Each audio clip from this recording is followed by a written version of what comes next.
সকালে খালি পেটে কাঁচা রসুন খাওয়া আপনার দিনের জন্য হতে পারে এক সুপার পাওয়ার চার্জ। এর প্রধান উপাদান অ্যালিসিন। খালি পেটে দ্রুত সক্রিয় হয়ে কাজ করে এক শক্তিশালী প্রাকৃতিক অ্যান্টিবায়োটিক হিসেবে।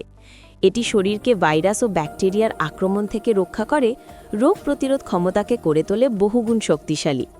একই সাথে এটি হৃদযন্ত্রের জন্য অত্যন্ত উপকারী, কারণ রসুন রক্তনালীকে প্রসারিত করে রক্তচাপ নিয়ন্ত্রণে রাখে এবং ক্ষতিকর কোলেস্টেরল বা এলডিএল কমিয়ে দেয়, ফলে হৃদরোগের ঝুঁকি কমে আসে। রসুন লিভারের ডিটক্সিফিকেশন প্রক্রিয়াও ত্বরান্বিত করে, যার ফলে শরীর থেকে টক্সিন বা বিষাক্ত পদার্থ সহজে বেরিয়ে যায়। একই সঙ্গে এটি হজমকারী এনজাইমগুলির উৎপাদন বাড়ায়, ফলে গ্যাস, অ্যাসিডিটি আর হজমের সমস্যা থেকে মেলে আরাম। সবশেষে, বিশেষ করে নারীদের জন্য রসুন হাড়ের স্বাস্থ্য রক্ষা ও ত্বকের উজ্জ্বলতা বাড়াতেও চমৎকার ভূমিকা রাখে।